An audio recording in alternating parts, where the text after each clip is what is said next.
Hello friends, बात YouTube channel में आप लोग का स्वागत है। हम लोग भारत का भूगोल पढ़ रहे हैं और भारत के भूगोल पढ़ते पढ़ते 19 टॉपिक हम लोग पढ़ लिए हैं, ठीक है। और 20वां टॉपिक जो है वह है संचार। तो बहुत दिनों से छूटा हुआ था तो हम सोचे आज पूरा कर दें। 20 टॉपिक है संचार है, और जो 21वां टॉपिक है वह जनसंख्या नगरीकरण है, और जो 22वां टॉपिक है दोस्तों वह क्या है, भारत की जनजातियाँ। तो ये तीनों टॉपिक आज इस वीडियो में क्लियर करेंगे, वो भी मात्र आधे घंटे में, ठीक है दोस्तों।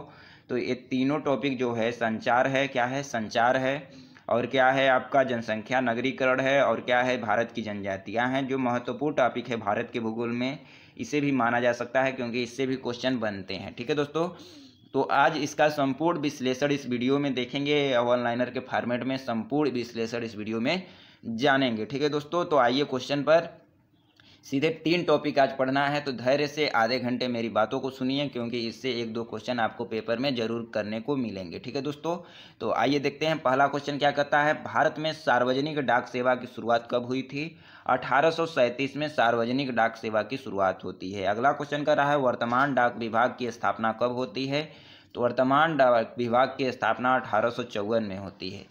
तो पहला क्वेश्चन पूछे कि डाक सेवा की अगर शुरुआत पूछे तो 1837 में बताएंगे डाक सेवा की शुरुआत। जो वर्तमान डाक विभाग की स्थापना होती है तो वह कब होती है? 1854 में वर्तमान डाक विभाग की स्थापना होती है। अगला क्वेश्चन कर रहा है विश्व में सबसे अधिक डाकघर किस देश में हैं? तो सबसे अधिक डाकघर की बात करें तो भारत में है। कहाँ है? भारत में सबसे अधिक डाकघर है। और कह रहा है भारत में पहला डाक टिकट कब मुद्रित हुआ? तो 1854 में। तो भारत का पहला डाक टिकट कब मुद्रित होता है? 1854 में। सर्वाधिक डाकघर की बात करें तो भारत में है, और पहला डाक टिकट की बात करें तो कब मुद्रित होता है? 1854 में, ठीक है। अगला जो क्वेश्चन कह रहा है भारत में प्रथम डाक टिकट किस गवर्नर जनरल के कार्यकाल में शुरू होता है? जो प्रथम भारत का जो प्रथम डाक टिकट है वह किस गवर्नर जनरल के कार्यकाल में शुरू होता है? तो लॉर्ड डलहौजी के कार्यकाल में शुरू होता है। कौन है वह? कौन गवर्नर जनरल है जिसके शासनकाल में भारत में प्रथम डाक टिकट शुरू होता है? तो वह लॉर्ड डलहौजी ऐसा कौन है गवर्नर जनरल है, याद रखेंगे, लॉर्ड डलहौजी। और भारत का पहला डाक टिकट कब मुद्रित हुआ? तो 1954 में, याद रखेंगे। अगला क्वेश्चन है डाकघर बचत योजना का शुभारंभ कब हुआ? तो डाकघर बचत योजना का शुभारंभ 1885 में होता है। कब होता है? 1885 में होता है। वहीं कह रहा है भारत में पिन कोड प्रणाली कब शुरुआत हुई? तो 1972 में। तो पिन कोड प्रणाली की शुरुआत, जो भारत में पिन कोड प्रणाली है उसकी शुरुआत कब होती है? 1972 के शासनकाल में होती है, 1972 में होती है। अगला जो क्वेश्चन कह रहा है कि भारत में स्पीड पोस्ट सेवा कब प्रारंभ हुई? तो 1986 में। तो भारत में जो स्पीड पोस्ट सेवा है वो उसकी शुरुआत मानी जाती है 1986 से। अगला क्वेश्चन है भारत में मनी ऑर्डर सेवा कब प्रारंभ हुई? तो 1995 में। तो स्पीड पोस्ट सेवा की शुरुआत 1986 में होती है। मनी ऑर्डर सेवा की शुरुआत 1995 में आती है। इसको याद रखें चाहे मत याद रखें, लेकिन भारत में पिन कोड प्रणाली की शुरुआत याद रखेंगे 1972 में। इसको याद रखेंगे, भारत में पिन कोड प्रणाली की शुरुआत 1972 में। अगला को रहा है कि भारत में कितने पिन कोड जोन हैं? तो 9 जोन हैं। अगला क्वेश्चन कर रहा है डाक सूचकांक में कुल कितनी संख्या होती है? तो 6 संख्या होती है। अगला क्वेश्चन कर रहा है कि ग्रीन चैनल क्या है? ग्रीन चैनल क्या है? स्थानीय पत्रों के लिए डाक सेवा।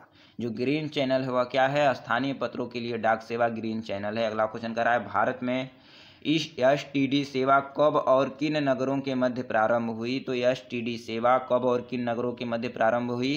तो 1960 ईस्वी में लखनऊ और कानपुर के मध्य दो एसटीडी सेवा है, ठीक है। वह कब प्रारंभ होती है और कहाँ, किनके बीच? तो 1960 में लखनऊ और कानपुर के मध्य होती है। अगला क्वेश्चन है कि कुरियर सेवा, जो कुरियर सेवा है क्या करा है? कुरियर सेवा प्रतिस्पर्धा के लिए भारतीय डाक विभाग ने द्रुत डाक सेवा का आरंभ किया।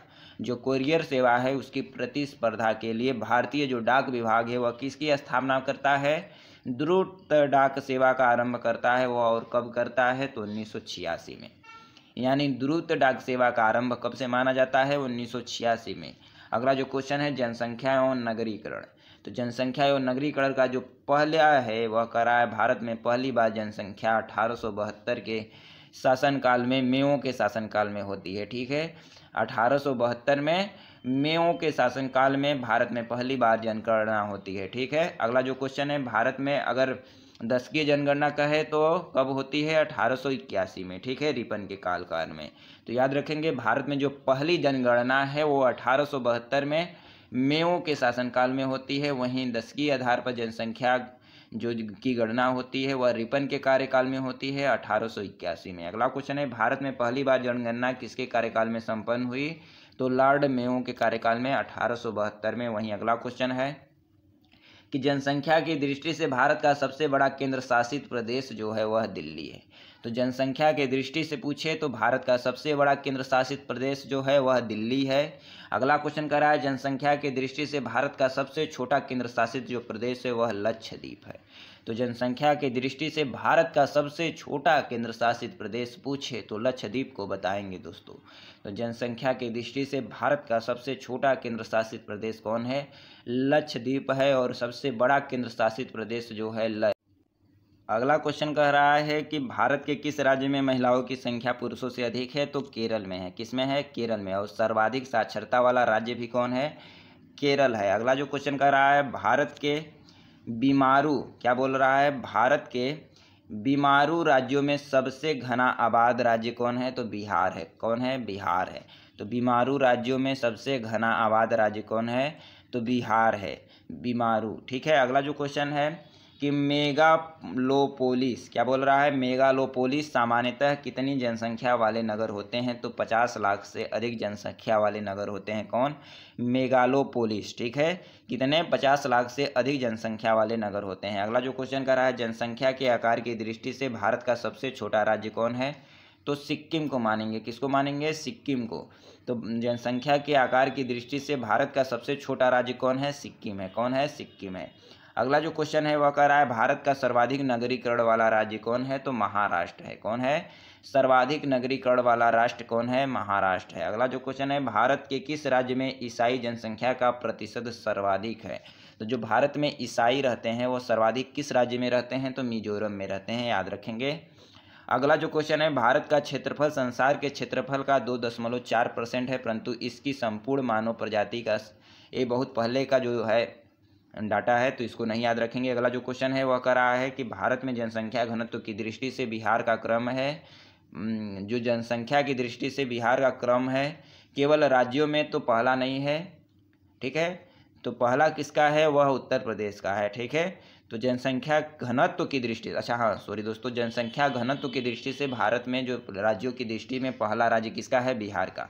वहीं जनसंख्या के बारे में पूछे तो किसका है? उत्तर प्रदेश का। अगला जो क्वेश्चन है, भारत की कुल जनसंख्या में बिहार की जनसंख्या का क्या प्रतिशत है?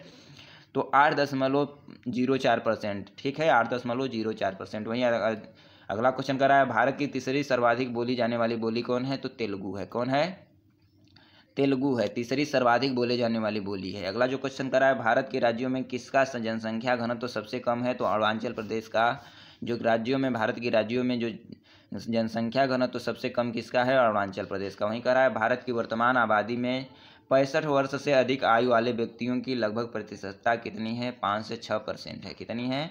5 से 6% है। ठीक है दोस्तों, अगला जो क्वेश्चन कह रहा है वह कह रहा है, क्या कह रहा है? भारत की राष्ट्रीय जनसंख्या नीति 2000 के अनुसार किस एक वर्ष तक जनसंख्या स्थिरता प्राप्त करने का हमारा दीर्घावधि लक्ष्य है? तो 2045 तक। 2045 तक क्या लक्ष्य है? जनसंख्या स्थिरता प्राप्त करने का हमारा क्या है? दीर्घावधि लक्ष्य है 2045 तक, याद रखेंगे, जनसंख्या नीति 2000 के अनुसार।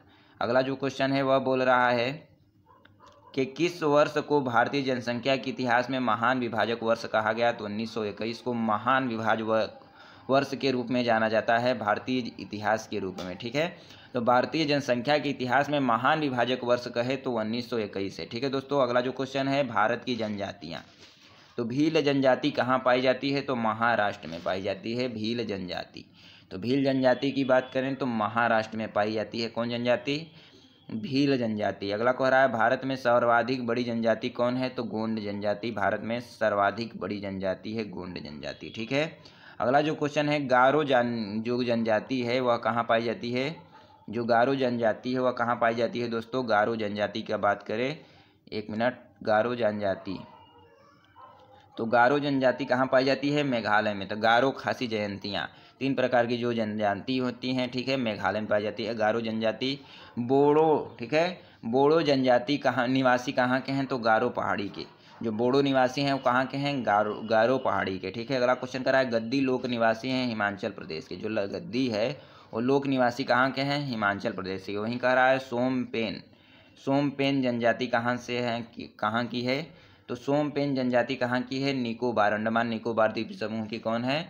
सोमपेन जनजाति। और सर्वाधिक जनजाति भी कहाँ पाई जाती है? निकोबार, अंडमान निकोबार द्वीप समूह में सोमपेन और सर्वाधिक जनजाति पाई जाती है कहाँ? अंडमान निकोबार द्वीप समूह में। अगला क्वेश्चन करा है केंद्र शासित प्रदेशों में ओजो जनजाति किस में रहते हैं? जो जनजाति के लोग हैं वह किस में रहते हैं? तो अंडमान निकोबार द्वीप समूह में रहते हैं। वहीं करा है खारो खासी जयंतियाँ बताए हैं। गारो खासी जयंतियाँ जो हैं वो जनजाति किस राज्य में निवास करती है? तो मेघालय में, ठीक है। अगला जो क्वेश्चन कर रहा है भारत का सबसे बड़ा जनजाति समूह है, तो कौन है? गोंड है। कौन है? गोंड है, ठीक है दोस्तों। तो इसके बाद आ जाता है आपका विश्व का भूगोल। तो विश्व का वही भूगोल हम लोग कर रहे हैं, उसमें भी 9-10 टॉपिक हम लोग कर लिए हैं, ठीक है दोस्तों। तो जो विश्व का भूगोल भी नहीं देखा होगा उसको भी क्या भारत का भूगोल पूरा देखना हो तो आज हो जाता है भारत का भूगोल का समापन, ठीक है दोस्तों। तो पूरा प्लेलिस्ट मैं बनाकर डिस्क्रिप्शन में लिंक डाल दूंगा और पूरा आप लोग वीडियो देख लेना जाकर, बहुत ही इम्पोर्टेंट है, ठीक है दोस्तों। तो आज के लिए बस इतना ही, धन्यवाद। और फिर विश्व का भूगोल अभी क्या है 9-10 टॉपिक हो गया है, तो अब वो उस पर पूरा काम चलेगा। वहीं भारत का भूगोल चल रहा है ब्लैक बुक से, तो उसको भी आप लोग देख लीजिए। तो आज के लिए बस इतना ही, धन्यवाद। चैनल को लाइक और सब्सक्राइब नहीं किए हैं तो लाइक और सब्सक्राइब कर देना, ठीक है।